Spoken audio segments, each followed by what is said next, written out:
네, 그리고 우리 정부의 지소미아 종료 결정에 일본 정부 강하게 반발하고 있습니다.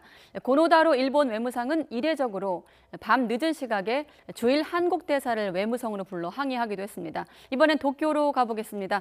황보현 특파원. 네, 도쿄입니다. 자, 그간 주일 한국 대사를 불러서 항의한 적은 여러 번 있었는데 이렇게 밤 늦게 이루어진 것은 이례적이죠? 그렇습니다. 그만큼 일본 정부의 반발이 강하다는 의미로 해석이 가능해 보입니다.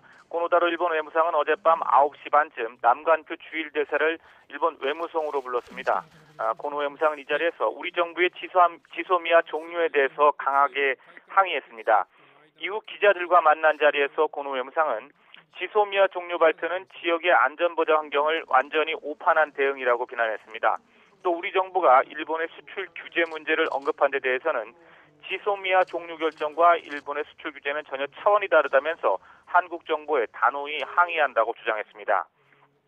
이어 한국이 극히 부정적이고 비합리적인 행동을 계속하고 있다며 현명한 대응을 강하게 요구해 나갈 것이라고 말했습니다. 아베 총리는 그러나 공식적인 입장을 표명하진 않았습니다. 저녁 6시 반쯤 우리 정부 발표 직후에 총리 관저를 나설 때 일본 취재진이 일본 정부가 어떻게 받아들이는지 또 대응책은 무엇인지 물었지만 아무런 대답 없이 굳은 표정으로 자리를 떴습니다. 일본 정부 여당 내에서는 다양한 반응이 나오고 있습니다. 사토 마사이사 일본 외무부 대신은 어젯밤 한 방송 프로그램에 출연해서 어리석은 결정이다. 북한을 포함한 안전보장 환경을 잘못 보고 있다라며 불만을 드러냈습니다. 여당인 자민당 소속 의원은 매우 비상식적이며 최악의 판단이라고 비난하기도 했습니다.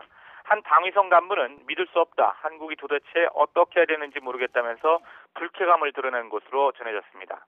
일본 정부는 총리 관저를 중심으로 우리 정부의 정확한 의도와 앞으로 대응책 마련을 위해 고심하고 있는 것으로 전해졌습니다. 황보현 특파원. 예, 도쿄입니다. 자, 일단 우리 정부는 국익에 도움이 될 것이 없다는 판단에 이번 지소미아를 종료한 건데 일본 언론은 이번 결정의 이유를 어떻게 보고 있습니까? 네, 우선 요미우리 신문은 한국 정부가 최근 유화적 태도를 보여줬지만 광복절 경축사를 언급하는 내용인데요. 일본이 이에 대해서 태도 변화를 보이지 않으면서 이 같은 결정이 나온 것으로 분석했습니다. 또 어려움에 직면한 한국 정부가 내부 국면 전환을 꾀하기 위한 것이라는 해석도 내놨습니다. 최근 조국 법무부 장관 후보자를 둘러싸고 여러 가지 의혹이 제기되는 점과 내년도 총선거를 염두에 둔 조치로 보인다는 해석입니다. 아사히 신문은 일본 정부의 잇따른 경제 보복 조치로 한국 내에서 대일 감정이 악화됐고 이에 따라서 지소미아 종료를 요구하는 목소리가 높아진 게 주요한 배경이라고 분석했습니다.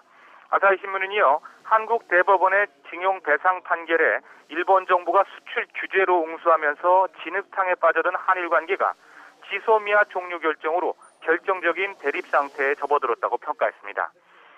산케이 신문은 한국 정부의 지소미아 종료를 강하게 비난하면서 결국 북한과 러시아, 중국만 이롭게 할 것이라고 주장했습니다. 지금까지 도쿄에서 YTN 황보현입니다.